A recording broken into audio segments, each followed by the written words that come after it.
Investment के दो stages होते हैं, wealth accumulation and wealth preservation. Wealth accumulation में हम शुरुआत करते हैं पोर्टफोलियो बिल्डिंग से। इस समय हमारा टाइम होराइजन बड़ा होता है एंड रिस्क थोड़ा ज्यादा लेते हैं in the target of accumulating wealth. और जब एक बार अच्छा पोर्टफोलियो बन जाए, एक अच्छा इन्वेस्टमेंट हो जाए अपना, उसके बाद हमारा टारगेट होता है उस इन्वेस्टमेंट को प्रिजर्व करके रखना, बचा के रखना।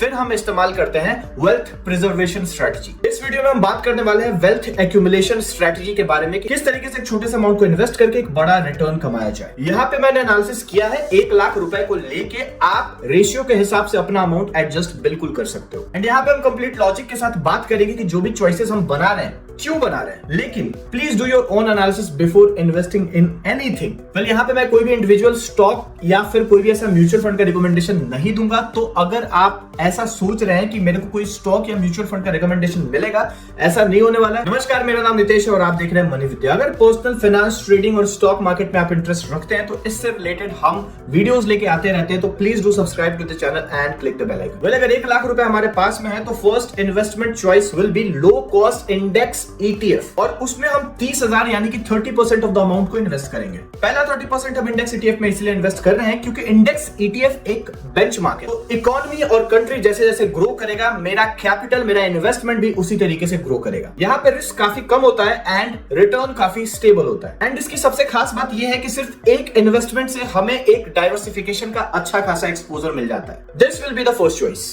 द नेक्स्ट 25% या फिर 25,000 will go to the essentials industry. Means हम ऐसे कंपनी में इन्वेस्ट करेंगे जो कि डेली लाइफ को सपोर्ट कर रहा है, और अगर वो आउट ऑफ बिजनेस हो जाए तो हमारा जीना मुश्किल हो सकता है। Electricity, food, petrol, automobile are the example of this industries जो कि बहुत ही ज्यादा एसेंशियल है। एंड इनमें से अगर किसी के भी एक बड़े प्लेयर को कुछ हो जाता है, it can create severe impact on our life. This is also one of the safest investment in terms of risk. And जैसे जैसे इसका डिमांड बढ़ेगा, जैसे जैसे इकोनॉमी ग्रो करेगा, ये कंपनीज भी ग्रो करेंगी और ये कंपनीज भी हमें रिटर्न प्रोवाइड करेंगी। आप गूगल पे जा सकते हो या फिर निफ्टी 50 के कंस्टिट्यूएंट्स देख सकते हो, उनमें से सिलेक्ट कर सकते हो कि कौन कौन सी कंपनी है जो कि एसेंशियल्स को प्रोवाइड कर रही है। आप उनका एनालिसिस कर सकते हो कि where the company is standing at, कहीं ओवर वैल्यूड तो नहीं है, कहीं इस पे कुछ रिस्क तो नहीं है, एंड उसके बाद अपने पैसे को डाल सकते हो। नेक्स्ट 20% और 20,000 will go to next generation growth industry. यहाँ पे हमारा रिस्क पहले 2 कैटेगरी से थोड़ा बढ़ जाएगा, बट रिवॉर्ड भी उसी हिसाब से बढ़ेगा। Well, what is next age company?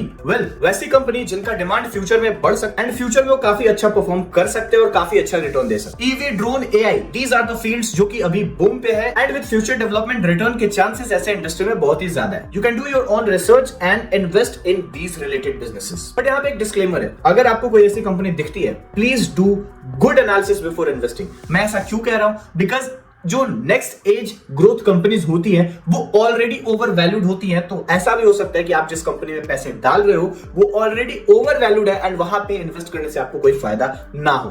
That's why I am just suggesting कि please do your own research and do good research before investing in these companies. The next 15% or 15,000 is going to be in turnarounds. पहले समझते हैं कि turnarounds होते क्या है। Well, ये term Peter lynch ने अपने किताब one upon the wall street पे कॉइन किया था। वेल, टर्न अराउंड ऐसे बिजनेसेस हैं जिनका वक्त एक टाइम पे बहुत खराब हो गया था और उनमें बहुत बड़ी गिरावट आई थी, अराउंड 80 to 90%। बट ये कंपनी अभी भी मार्केट में एग्जिस्ट करती हैं और इनका स्टॉक ट्रेड हो रहा है। फॉर सम रीजन ये फेल नहीं हो रही है एंड गवर्नमेंट भी नहीं चाहता कि ये फेल हो जाए। यानी एक ऐसी इंडस्ट्री है जो कि एक टाइम पे एसेंशियल्स का हिस्सा रही थी, लेकिन ड्यू टू सम प्रॉब्लम्स अचानक से ये गिर गई बट फेल नहीं हुई। सुज़लॉन इसका एक परफेक्ट एग्जांपल है। जो स्टॉक एक टाइम पे 450 पे ट्रेड कर रहा था वो गिर के पेनी स्टॉक में कन्वर्ट हो गया, बट वापस से अभी ब्रेकआउट करके इन्वेस्टर्स को काफी अच्छा रिटर्न दिया। यहाँ पे रिस्क पहले जितने भी कैटेगरीज थे उससे ज्यादा होता है, बट रिवॉर्ड भी वैसे ही होता है। और ये हमारा 15% है, तो 15% पे तो रिस्क लेना बनता है। द रेस्ट 10% और 10,000 is going to be very risky bat.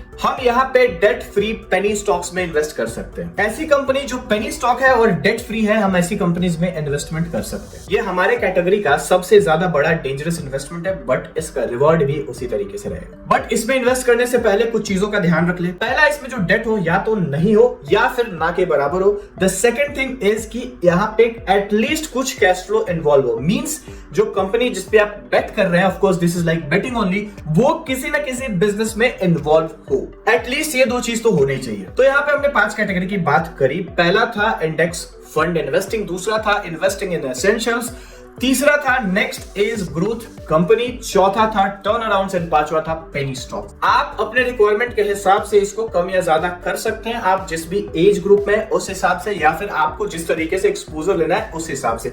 But this is the way you can create your own portfolio, जहां पे एक्सपोजर हर चीज में है थोड़ा थोड़ा, एंड इसकी प्रोबेबिलिटी सक्सेस होने की बहुत ज्यादा होती है। तो गाइज आई होप कि वीडियो पसंद आया हो। आज के लिए बस इतना ही, चलते हैं, फिर मिलेंगे, बाय बाय।